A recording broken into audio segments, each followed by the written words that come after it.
Nibby. I'm Sammy. I'm Savannah. And I'm Sam. And this is Nashville Noise. Woo. I kind of want to hear a little bit about your story. You guys are childhood friends from Illinois. So how did you decide, okay, we want to be a trio and we're going to move to Nashville? Accidentally. Everything that's happened has been accidental, if I'm being honest. A little bit. We would just like sing in Sam's kitchen and do it for fun. So, and then it just kind of became something that turned into something else that turned into a career. Yeah, we met, well, you guys knew each other beforehand. You guys were friends when you were like little itty bitty baby children. And then I met you guys like, what, 14? We did musical theater. Right in the awkward stage. So we, right in the middle of the awkward stage, we picked one of the nerdiest of pastimes and just found each other and just started singing. And one thing led to another, and here we are. We've been each other's only friends ever since. Truly. Now you have like this song of the year, which by the way, it's literally probably one of my favorite songs this year. It's so real. Oh my god! Like fun spin on it, which is my favorite thing about you guys, I think. So I kind of want to start just talking about how you address all these things in the song. First of all, you talk about, hey, we're going in positive attitude, and then my cat dies. COVID happens. Were you guys quarantining together? I mean, we all lived like by ourselves separately, so we would hang out with only each other. Yeah, so we could still get work done and have somebody to talk about New Girl with. And then you said you released some music that nobody liked. Yep. We did. Yeah, sure we did that. I think it was last year we put out a single to country radio that just it got pulled from country radio right before Savannah like wrote the first verse and chorus of F2020. So it was like, so we were kind of in like a very like a weird stressful state career wise. We were just kind of letting the universe sweep us along there. I mean, I think it worked out for the best. I think it did. At what point was it where you guys started writing F2020? The day Sammy's cat died. Was it that day? Yeah, because it was so random and weird and something that was just like that it's like he was perfectly healthy. It was like that was the at that point, because this was a bit earlier in the year, that was the point where it was like, okay, too much. Like that was one step. It was like the feather on top of like the pile of garbage. Yeah. If you only knew then what you know now about how much and then it got worse. But then the world got worse. How? It's truly a garbage fire, right? What's happening? And I love that you chose to drop the song on TikTok. How did you know, okay, this is the platform for this song? No thought went into it. Literally, when we say that no thought went into it, we mean zero thought went into it. I mean, three brains, no thought. We just figured that like our team wouldn't let us release it otherwise because we like swore so much and it was so different from what we've been doing. So we were like, and at the time that we put it on TikTok, it was only the verse and chorus that Savannah had written initially. Finished. So it was literally just that. We put no thought into it. We were like, oh yeah, like we like this. Let's do a video. Let's put it up on TikTok. We had at that time like only gotten maybe like 1,000 or so views on like our TikToks. And then we woke up the next day after having posted F2020 to like a lot more views than we were used to. At what point did you realize like this is going viral right now? It was like the next morning. So we looked at I woke up and I looked at my phone. I opened TikTok and there were like 5 million views on the video. And I was like, what is happening? I kept expecting it to like plateau at some point. Yeah. Like, it's like, okay. I just kept refreshing. I was like, okay, 4 million. That's probably all we'll get. And now you're 16. Yeah, it's nuts. Crazy. Yeah. What did you think too whenever, I mean, you've had some shout outs from massive artists like Will Smith, BB Rexa, Maren Morris. What did you think when you start seeing these? It's weird to think that a celebrity that you like looked up to has seen your face on their phone. They've stared at my ugly mug. Listened to your music. That's a weird thought. That's really weird. I don't like it. It makes me a little anxious.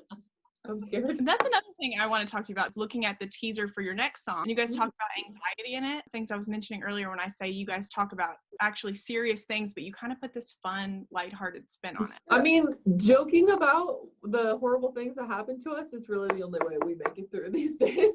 Yeah. That's just kind of how we've all developed. Because like we said earlier, we've been friends since we were little tiny baby children.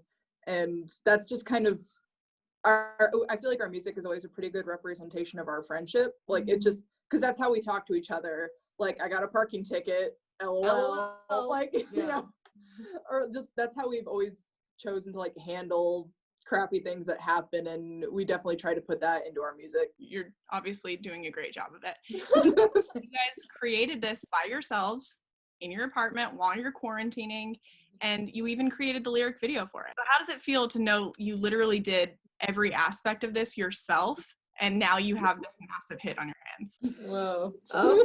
It feels pretty good, I'm not gonna lie. It feels pretty good.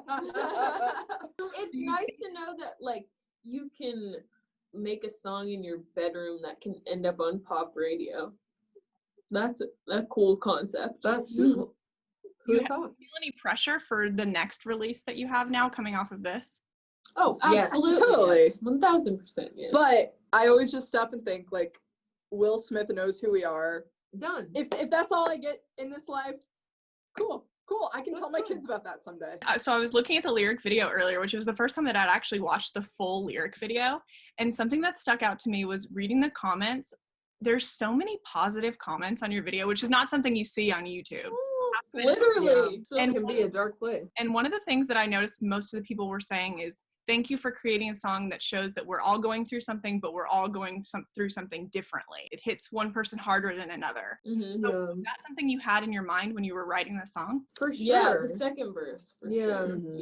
Yeah. We were like, you know, other people probably have it a lot worse than we do. Yeah. We just wanted to acknowledge, like, we're, like, in the grand scheme, like, we are not in danger right now. Like, we are fine. There are other people who right now. We're just having a weird time. Yeah, we're just having a weird time. There are other people right now who, like, we all really need to, like, step up and fight for them because we can. And, you know, we wanted to approach that in the way that we felt like was respectful, but, you know, still, like, staying in our lane as much as we could. So how are you guys keeping yourselves creative? You're doing something right behind the scenes, but how are you doing it? I mean, it's nice that we've been quarantining together and I have the studio in my bedroom so that whenever we get a spark of creativity or whatever, we can just sit down and write. Mm-hmm. So that's been really you know, whenever we have something new to complain about. So I saw, like I mentioned, the song that you were teasing. Is that going to be your next release? Oh, Stupid Mouth? Who's to say? Who is to say? We really don't love plan that these song. things I don't well. know. I feel like we'll just be like, hey, let's put this song out, and then we'll put it out. I like it. It's super catchy. Thank you.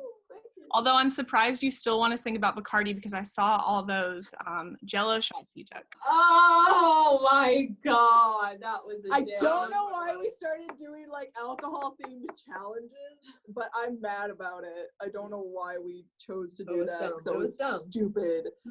I felt like hot garbage. What'd you say? What were those hangovers like after all those Jell-O shots? I don't. Sammy, I was hungover when we did that. Like, really bad. And so it was just a dangerous combo. So it was like instant. I just, like, went into the bathroom and, like turned off the light. The toilet. And you good, bro? She's like, it wasn't even that. I just wanted somewhere dark to sit because my head hurt so bad. I tweeted that I was interviewing you guys today, and my favorite question that someone sent in was dream artist that you want to collaborate with. Casey Musgraves. Ariana Grande. I'm wearing a Hosier shirt, so it feels wrong to say anything else. I was hoping that that's what you were going to say. Listen, even if you just want some, like, spooky ooze in the background, we'd be happy to do it. Ooh, Mr. Hosier, please. So you guys are coming off, obviously, this massive hit that's still climbing the charts. What else can we expect to see from you in 2020? Hopefully some new music. Mm-hmm. Yeah, new music, more content, more us just being idiots. Goofs. I was gonna say goofs, but if you want to. I went straight for it. Yeah.